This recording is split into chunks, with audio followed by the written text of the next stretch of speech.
नमस्कार, मैं प्रियंका। आप देख रहे हैं 4 PM। आगामी 10 नवंबर को सीजेआई चंद्रचूड़ रिटायर होने वाले हैं, लेकिन उसके ठीक पहले खुलासे पर खुलासे हो रहे हैं, फजियत पर फजियत हो रही है।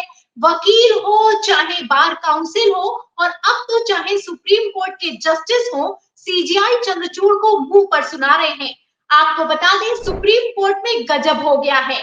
सीजेआई चंद्रचूड़ अपना फैसला सुना रहे थे और उसी बीच पड़ोस में बैठी जस्टिस नागरत्ना ने टोका है, और टोकते हुए सीजेआई चंद्रचूड़ से कहा है कि आप जो बोल रही हैं वो गलत है। इस बयान के सामने आने के बाद से, इस खबर के सामने आने के बाद से बवाल खड़ा हो गया है। तो फिलहाल क्यों बवाल खड़ा हो गया है और आखिर क्यों सीजेआई चंद्रचूड़ ने कहा है कि मैं प्रधान न्यायाधीश हूँ, थोड़ी मर्यादा रखो, आपको बयान भी सुनाएंगे, खबरें भी दिखाएंगे और इस पर चर्चा करेंगे। चर्चा करने के लिए हमारे साथ मौजूद है सुप्रीम कोर्ट के वरिष्ठ वकील महमूद प्राचा जी। स्वागत करते हैं और चर्चा की शुरुआत करते हैं। नमस्कार सर। नमस्कार प्रियंका जी। तो सर, सबसे पहला मेरा सवाल ये है कि जिस तरीके से जस्टिस नागरत्ना ने सीजेआई चंद्रचूड़ को भरे कोर्ट रूम में टोक दिया है, इस पर आपकी क्या राय है? इस घटना को आप कैसे देखते हैं? और क्या आपको लगता है कि क्या सीजेआई चंद्रचूड़ रिटायरमेंट के ठीक पहले चारों तरफ से फंसे हुए नजर आ रहे हैं? चंद्रचूड़ साहब का एक कैरेक्टर है, वो अपने आप को मोदी जी की तरह सबसे बड़ा बताना चाहते हैं। सबसे बड़ा, ना भूतो ना भविष्यति बताना चाहते हैं, और उसके लिए वो साम दाम दंड भेद सब कुछ इख्तियार करने को तैयार रहते हैं। चाहे वो कैमरे का प्रयोग हो, चाहे वो पब्लिसिटी का प्रयोग हो, चाहे वो इंटरव्यू देने का प्रयोग हो, या वो मोदी जी को बुला के अपने घर में प्रेयर लीड करने का तरीका हो, या ये कहने का तरीका हो इंडियन एक्सप्रेस अड्डा में जाके कि डील्स ऐसे नहीं होती हैं। यानी कि डील्स कैसे होती हैं वो चंद्रचूड़ साहब को अच्छे से पता है। और अच्छे से चीज किसको पता होती है, कैसे होती है या नहीं होती है? जो उस चीज का एक्सपर्ट हो। ऐसी ऐसी बातें भी अपनी वो बचकानी हरकतों में कर जाते हैं। तो इसके लिए हमें ये ध्यान रखना पड़ेगा कि जब उन्हें जस्टिस कृष्णा अय्यर से भी बड़ा अपने आप को बताना है, तो कैसे बताएंगे? अपने आप को जैसे वाजपेयी जी से बड़ा बताना है मोदी जी को। मैं नेहरू जी का नाम नहीं ले रहा, इंदिरा जी का नाम नहीं ले रहा, दूसरों का नाम नहीं ले रहा, वाजपेयी जी से भी बड़ा बताना है। तो वाजपेयी जी की क्रिटिसिज्म करनी पड़ेगी ना, डायरेक्टली या इनडायरेक्टली अपने चेलों से करवानी पड़ेगी। सर, इस टिप्पणी से भी इतर सीजेआई चंद्रचूड़ पर लगातार टिप्पणी पर टिप्पणी हो रही है। जो वकील है उनके भी बयान निकलकर सामने आ रहे हैं, जो जस्टिस है वो भी अब बोल रहे हैं। और तो और सर, एक जस्टिस है, उन्होंने अपना नाम ना छापने की शर्त पर द वायर को इंटरव्यू दिया है। इस इंटरव्यू में उन्होंने बताया है कि अगस्त के महीने में वरिष्ठ वकील की नियुक्ति होनी थी, और इस नियुक्ति के दौरान फुल कोर्ट बैठक में सीजेआई चंद्रचूड़ धौंस जमाते हुए नजर आए। और तो और तीखी बहस भी हुई है। सीजेआई चंद्रचूड़ को वरिष्ठतम वकील को नियुक्त करना था, इस पर सीजेआई चंद्रचूड़ अड़ गए, और इतना अड़ गए कि कहने लगे कि मुझसे ढंग से बात करो, मैं वरिष्ठ हूँ, और तो और मैं सबसे बड़ा हूँ, चीफ जस्टिस ऑफ इंडिया हूँ। तो इस पर क्या कहेंगे सर? अब तो जो पुरानी बातें हैं वो भी निकलकर सामने आ रही हैं। रिटायरमेंट के ठीक पहले जहां सीजेआई चंद्रचूड़ को इस बात की चिंता सता रही है कि उन्हें इतिहास कैसे याद रखेगा, वहीं दूसरी तरफ अब तो इतिहास खुलता हुआ नजर आ रहा है। इस पर क्या कहेंगे सर? इस रिपोर्ट पर, इस खबर पर क्या कहेंगे? पहले तो इतिहास उन्हें देश के सबसे बुरे चीफ जस्टिस के रहस्य से याद रखेगा। सबसे बुरे, ये बात तो एकदम कैटेगोरिकल है। इससे ज्यादा बुरी और गैर मर्यादित गतिविधियों में कोई भी इससे पहले के chief justice of India involve नहीं रहे।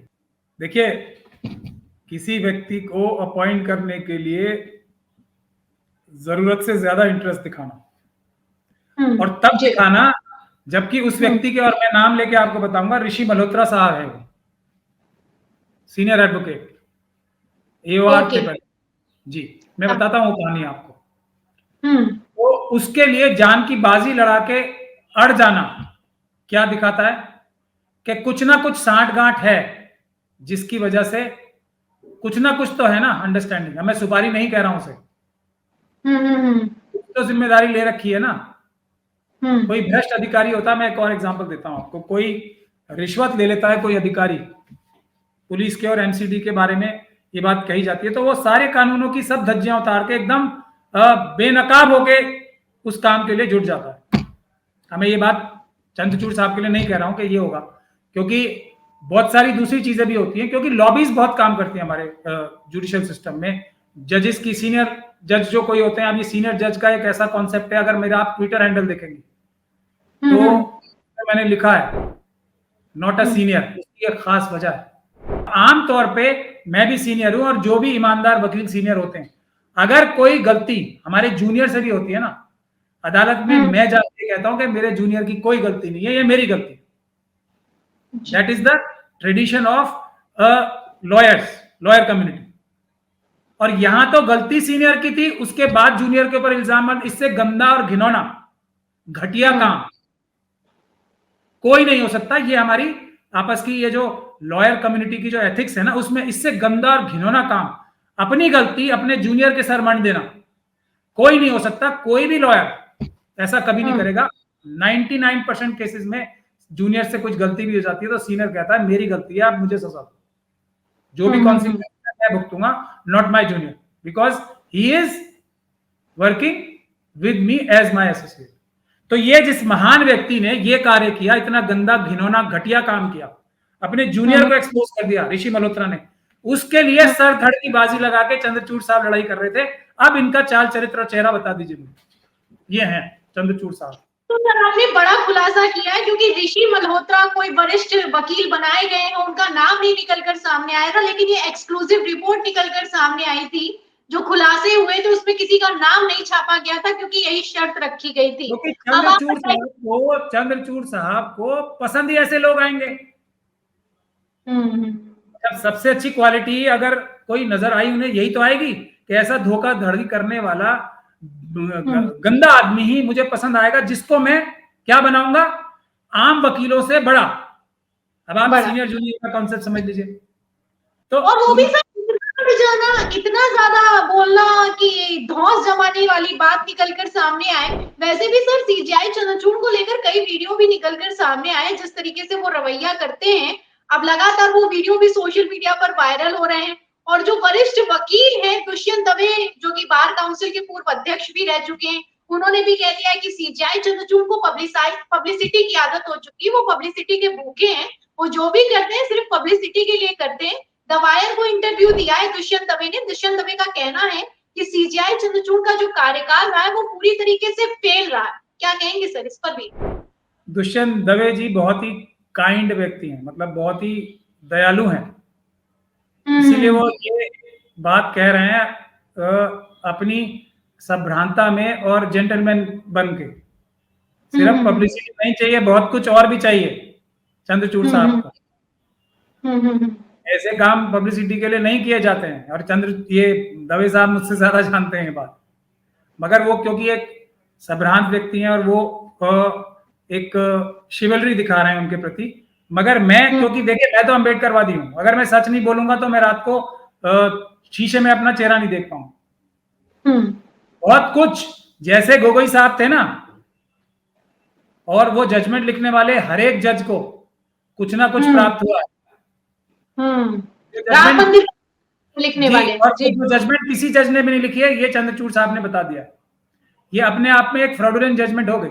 ये चंद्रचूड़ साहब कह रहे हैं, मैं नहीं कह रहा, उनके जबान से।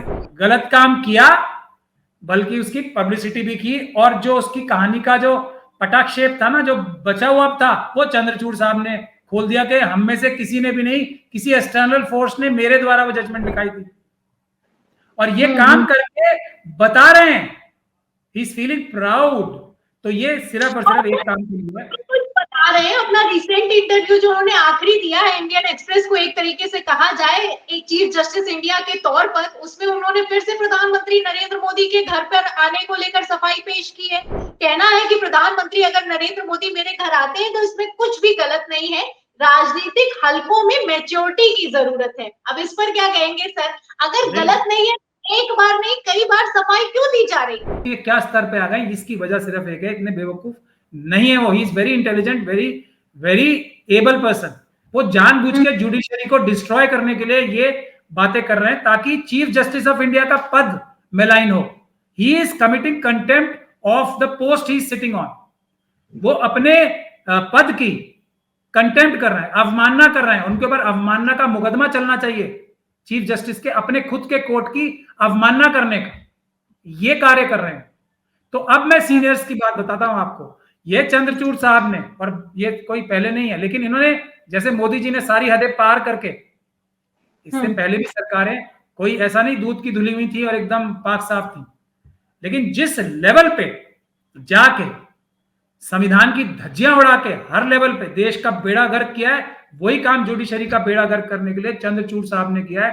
पुरानी सारी परंपराएं तोड़ के एकदम नकाब उतार के वैसा ही काम ये कर रहे हैं, क्योंकि ये उनकी गुड बुक्स में आना चाहते हैं, या उन्हीं के विचारधारा के एक व्यक्ति हैं, आरएसएस की मनुवादी विचारधारा ये है। और अपने पाप धोने के लिए या अपने चेहरे पे नकाब पहनने के लिए बाबा साहब की मूर्ति लगाई है वहां पे। अब रास्ते खुल रहे हैं ना कि अपने पाप धोने के लिए, अपने ऊपर एक लबादा ओढ़ने के लिए अंबेडकरवादी होने का, जो कि ये नहीं है, जैसे मोदी जी नहीं है, वो इन्होंने इसलिए मूर्ति लगाई थी। अब इनके राज खुल रहे हैं। तो सीनियर बनाने की जो प्रथा है वो बिल्कुल मेरे हिसाब से। और सर बड़ी बात सीजीआई चंद्रचूड़ की इतनी तारीफ हुई, सीजीआई चंद्रचूड़ के जब प्रधानमंत्री नरेंद्र मोदी उनके घर पहुंचे, उसके बाद तो लोगों का जैसे दिल ही टूट गया, उम्मीदों पर ही पानी फिर गया। लोगों ने कहा कि आखिरी उम्मीद थी वो भी टूट गई। अब सर क्या कहेंगे, आखिरी सवाल लूंगी आपसे, क्योंकि आपने ईवीएम के खिलाफ आंदोलन छेड़ रखा है और आप किसी भी कीमत पर हार मानने के लिए तैयार नहीं है। आपने याचिकाओं पर याचिकाएं लगाई हैं, सबूत पर सबूत पेश किए हैं।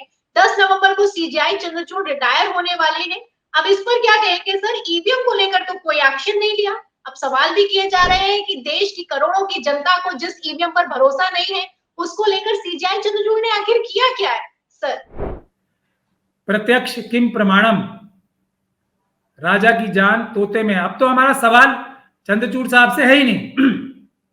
हमारा सवाल अब अपोजिशन पार्टी से है कि देश की जनता ने उनकी जिम्मेदारी लगाई है। अगर सुप्रीम कोर्ट भी इस प्रकार की हरकतें कर रहे हैं, मतलब सुप्रीम कोर्ट नहीं, सुप्रीम कोर्ट के कुछ जजेस, तो उनके खिलाफ इम्पीचमेंट का जो प्रावधान बाबा साहब ने रखा है संविधान में, वो लाने की जिम्मेदारी तो अपोजिशन की पार्टी की है। तो चंद्रचूड़ ने तो ऐसा अपराध किया, क्योंकि ईवीएम बुनियाद है। देखिए, कुछ भी हो जाए देश में, सबसे बड़ा जो संविधान को खतरा है, जो जहर है, एक्चुअल जहर है संविधान के लिए, वो है ईवीएम। और वो क्यों? क्योंकि इस ईवीएम में वो क्षमता है कि जनता किसी को भी वोट दे, लेकिन गिने गलत तरीके से जा सकते हैं, उस व्यक्ति के पक्ष में जा सकते हैं जिसको कोई बेईमान चुनाव का जो चीफ इलेक्शन ऑफिसर है या सीईसी है, कोई बेईमान, वो उसके पक्ष में कर सकता है। कोई सरकार में बैठे हुए अधिकारी जनता के वोटों के खिलाफ जाके हारे हुए व्यक्ति को जीता हुआ बता सकते हैं। इससे बड़ा खतरा कुछ नहीं हो सकता। फिर तो कोई जनता से डरेगा ही क्यों, बात ही क्यों करेगा? आप दो किसी को भी वोट, जीतूंगा तो मैं ही। अगर ये डर ही समाप्त हो गया ईवीएम के द्वारा, तो कोई भी तानाशाह बनने से क्यों रुकेगा? सही बात है, सही बात। तो कोई भी संविधान की धज्जियां उड़ाने से क्यों रुकेगा? सही बात, सही बात है सर। जवाबदेही बनती है, लोकतंत्र स्थापित होता है, वोटिंग के जरिए जनता सत्ता तख्ता पलट भी कर देती है। लेकिन जब ईवीएम है और ईवीएम पर सवाल है और इन सवालों के जवाब नहीं मिलते, तो उम्मीदों पर पानी फिर जाता है। और ऐसा ही कुछ चीफ जस्टिस ऑफ इंडिया को लेकर भी उम्मीदों पर पानी फिर गया है, ऐसे सवाल खड़े हो रहे हैं। बहुत बहुत शुक्रिया सर, आपने जो हमें अपना समय दिया, हमें जो जानकारी दी है, बहुत बहुत धन्यवाद आपका। तो ये थे हमारे साथ में सुप्रीम कोर्ट के सीनियर वकील महमूद प्राचा जी। आप देख सकते हैं कि किस तरीके से उन्होंने सीजीआई चंद्रचूड़ के कार्यकाल की परतें खोलकर रख दी हैं, ईवीएम को लेकर जवाब दिया है, और जिस तरीके से सीजीआई चंद्रचूड़ कोर्ट रूम की मीटिंग हो या फिर कि सुप्रीम कोर्ट हो, वहां पर धौस जमाते हैं, उसको लेकर भी जवाब दिया है और बड़ा खुलासा किया है। फिलहाल 10 नवंबर को सीजीआई चंद्रचूड़ रिटायर होने वाले हैं और रिटायरमेंट के ठीक पहले पोल खुलती हुई नजर आ रही है। सीजीआई चंद्रचूड़ की तरफ से सफाई दी जा रही है। आलम तो ये हो चुका है कि सीजीआई चंद्रचूड़ को भरे कोर्ट रूम में भी टोका जा रहा है। तो फिलहाल सीजीआई चंद्रचूड़ की इस हालत पर आपको क्या लगता है? क्या सीजीआई चंद्रचूड़ ने कभी उम्मीद की होगी कि उनको इस तरह का रिटायरमेंट मिलेगा? फिलहाल इस सवाल के जवाब में, इस पूरी खबर पर, इस चर्चा पर आपकी जो भी राय है हमें कमेंट बॉक्स में जरूर लिखें। वीडियो को ज्यादा से ज्यादा शेयर करें, हमारे चैनल को लाइक करें, सब्सक्राइब करें, ज्वाइन करें। फिर मिलती अगली खबर के साथ, अगली चर्चा के साथ। तब तक के लिए धन्यवाद।